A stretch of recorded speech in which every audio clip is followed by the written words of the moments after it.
Single-payer healthcare, lipstick on a pig. Single-payer healthcare is sold with 4 irresistible words: universal, simple, compassionate, and free. Who could possibly oppose that? Before embracing that promise, look beyond the slogan and consider what single-payer would mean for your paycheck, your doctor, and your choices. When government controls nearly every medical payment, it gains enormous control over healthcare itself. Healthcare is never free. Doctors must be paid, hospitals staffed, medicines developed, and equipment purchased. Single payer does not eliminate those costs. It transfers them from premiums and medical bills to taxes and government budgets. Calling that free healthcare is like putting lipstick on a pig. Compassionate language cannot change what lies underneath: an enormously expensive government monopoly affecting patients, workers, and taxpayers. The first consequence would appear in your paycheck. Premiums might disappear, but higher payroll, income, and business taxes would take their place.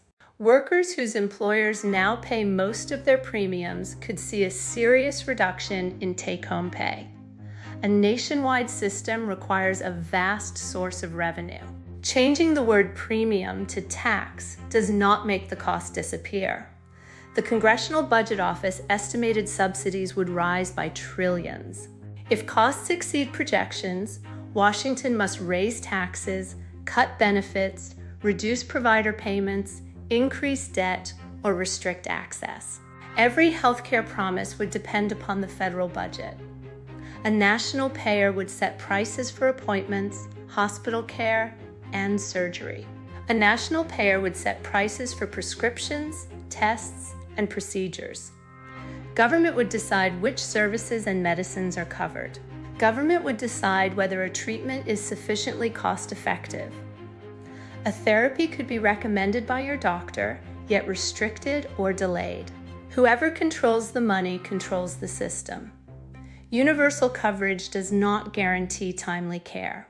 Removing premiums increases demand. Legislation cannot instantly create doctors, nurses, specialists, hospital beds, or diagnostic equipment. When demand exceeds supply, patients wait.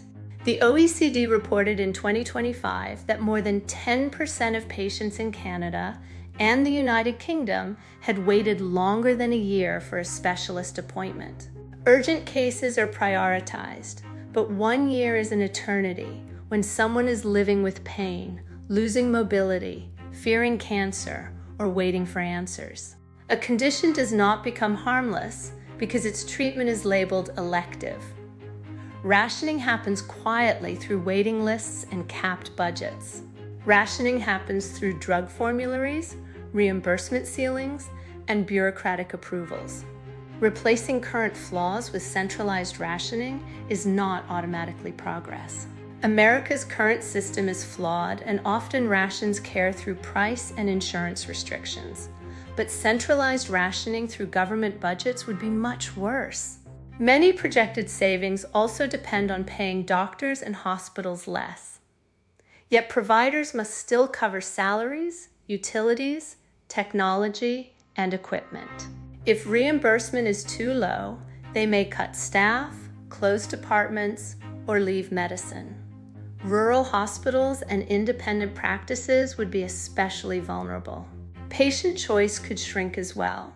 Many proposals would eliminate private insurance covering the same services as the government plan. Americans could lose employer coverage, union-negotiated benefits, private policies, or Medicare Advantage plans. Choice means little without affordability. Choosing any doctor means little if that doctor cannot afford the government rate or has a months-long waiting list. There may be no competing insurer to approach. Businesses would also pay a price.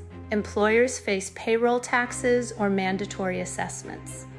Small businesses and labor-intensive companies cannot absorb unlimited costs. Higher expenses could mean higher prices, fewer hires, reduced hours, lower wages, more automation, or lost jobs. Single payer replaces bureaucracies.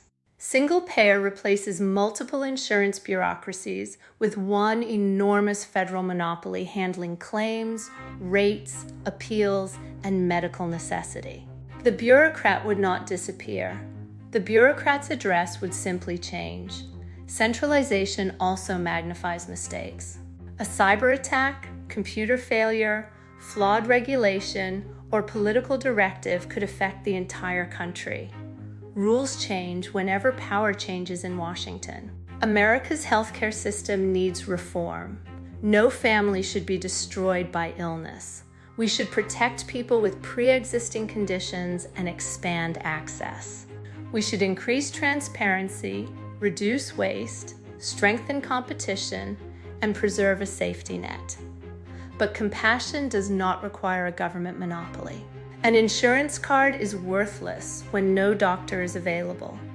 Coverage is meaningless when treatment is delayed. A benefit is not free. A benefit is not free when its cost is quietly taken from every paycheck. This is not merely an academic debate. Your vote determines the policy.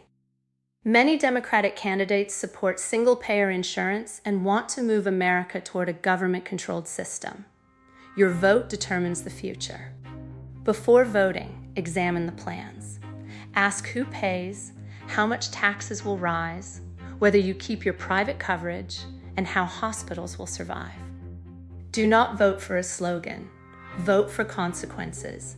Vote wisely this November. Putting lipstick on a pig does not change what is underneath.